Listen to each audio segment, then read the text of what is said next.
Salutations, respected viewers. This is George from Ireland. I'm carrying on speaking about libertarianism versus authoritarianism. So one can apply libertarianism and authoritarianism to substances. Let's take the least harmful substances, those which can only hurt people a small amount and only if taken in very large quantities over a prolonged period. For instance, you could even apply it to bread, meat, to any food, all things in moderation. Anything, if you have too much of it, or perhaps apart from water, could be harmful to you. But we could apply it to tea. It's got caffeine, it's a stimulant, it's a diuretic, could be bad for you. Anything up to 6 to 8 cups a day, I don't think it harms you in the least. If you had 7 for decades, 7 cups a day might harm you a little bit. Coffee, same deal. The British government says anything up to 6 a day is no harm. Beyond that, it begins to damage your health slightly. A bit bad for the heart. So if you had 10 cups of coffee every day for several years, yeah, that would do some significant damage. Not sure anyone's ever died from a caffeine overdose. But the totality of that, together with other unhealthy lifestyle choices, would do you some serious harm. Chocolate, that's a substance, got caffeine in it, quite fattening, sugary, all the rest of it. These things are a little bit addictive as well. So that's why the government might want to intervene, have warnings, put extra high taxes on it, even ban it from certain age groups. This is where the whole libertarian authoritarian debate comes in. Cigarettes, all forms of tobacco. So we have advertising bans, we have age restrictions, we have no smoking zones, we have public health awareness, we have extra high taxes, we hide them in shops, things like that. These are some of the limitations people bring in on the right to enjoy tobacco. Alcohol, obviously, could be 1% alcohol in the drink, could be up to 30% or something like that in vodka. We have age limits, we have time limits, we have high taxation, only licensed premises can sell it. Sometimes they're not allowed to drink it in the street, drink it on certain trains, things like that. Could have advertising restrictions or indeed prohibitions. So alcohol is a somewhat controlled substance. Then it comes on to cannabis. Now, most societies have banned certain substances and permitted others.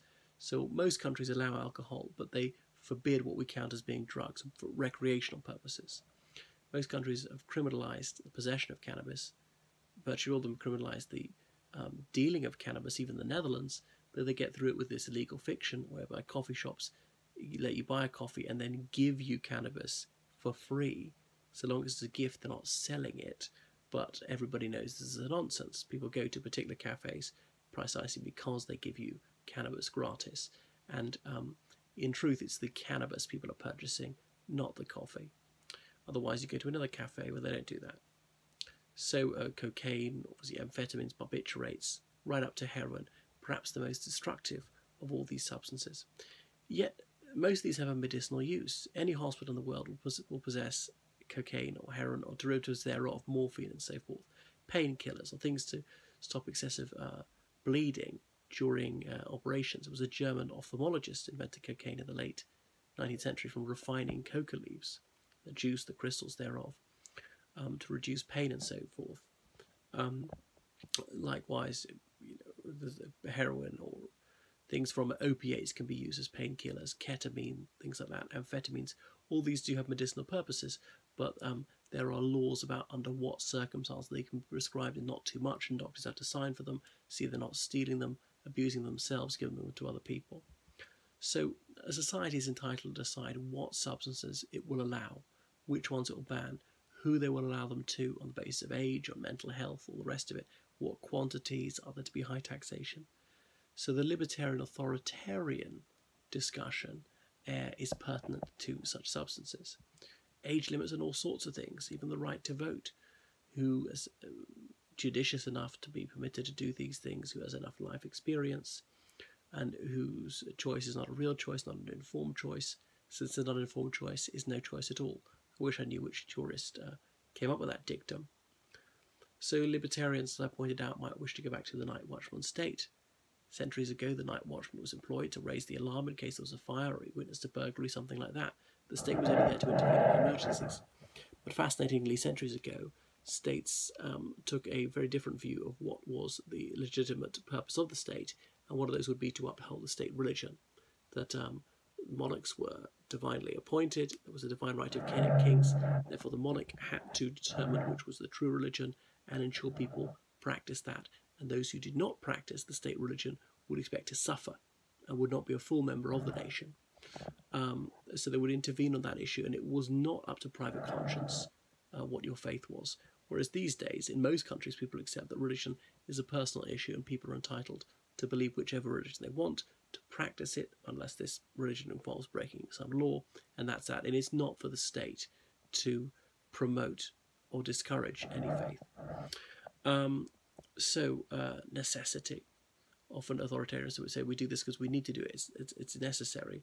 Well, Pitt the Elder, British Prime Minister, said it is the plea of tyrants. It is the creed of slaves.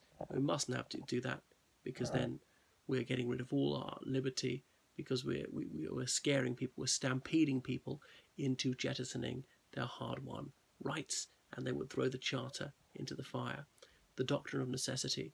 The Pakistani Supreme Court evolved this doctrine in, my goodness, the 1960s, in response to a military putsch, saying, well, if the situation requires, then yes, the military is legally entitled to step in and assume control and run the country because we need it. And some people say, well, this is nonsense. They acted under duress, and the judges thought, well, what else can we do? We've more or less got a gun to our head. So they came up with some preposterous post factum rationalization for the coup d'etat which had already taken place. Anyway, there's precedent in Pakistan. It's happened a few times now.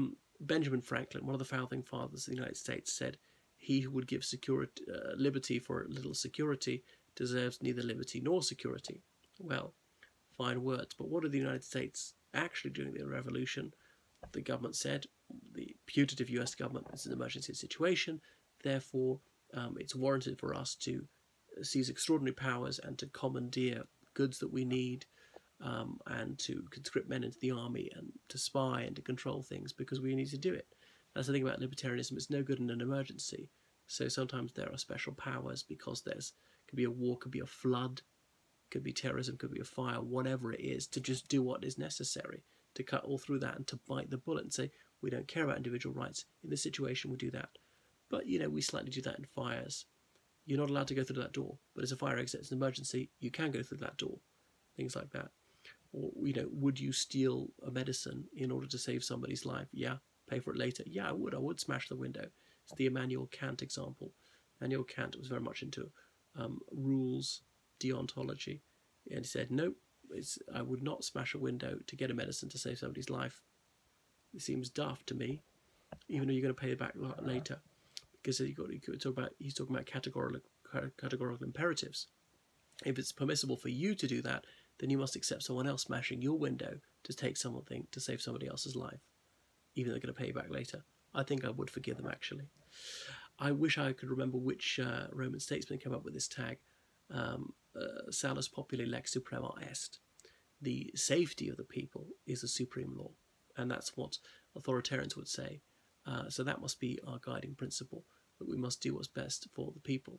Now, of course, under the pretense of helping the majority, then governments can seize powers which they shouldn't do and misuse them for their own ends. Say, national security, not allowed to tell you that, or allowed to tax you, or allowed to take this, or allowed to force you to do this, or prevent you from that. It's for your own good.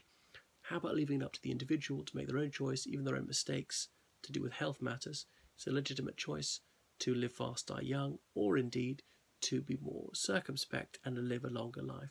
So that's it. That's a libertarian authoritarian debate, and it touches on many, many issues. What is the state allowed to decide? What should people be allowed to decide for themselves? And it's fascinating the way public opinion shifts about food and cigarettes and so on. These days, people seem to be willing to accept a greater role for the state, or indeed expression, that certain things are no longer permissible, or indeed they are illegal in many countries, expressing certain opinions, saying particular words, because it's thought to be harmful to the public as a whole. And so it's about the common good. The old principle of permissive liberty is everything is allowed unless it's specifically forbidden, or you can do anything you want until it harms somebody else. And me being a bit of a conservative anarchist, I lean towards the old-fashioned view that people should be allowed to do almost anything they want, so long as it doesn't harm other people. The whole libertarian authoritarian debate comes into, say, compulsory purchase to expand the road. Should we be able to buy it? Should we buy this land without the person's agreement? We'll pay them a market price. If you're a strict libertarian, you would say no. Libertarians will apply some of their rules even to children, but they might have some limitations, and even they would agree to some age limits. Libertarianism, it shades into anarchism, believe there should be no government. No one should be governed. You should have leadership, voluntary cooperation between communities which form on an ad hoc basis. No property as such. Anyone who's using the property, whether a house or farmland, he or she owns it. That's it. And you can't own any more than you use. Forming communes and cooperating on the basis of free will. No compulsion, no prohibition. All right, so that is a précis of libertarianism and authoritarianism.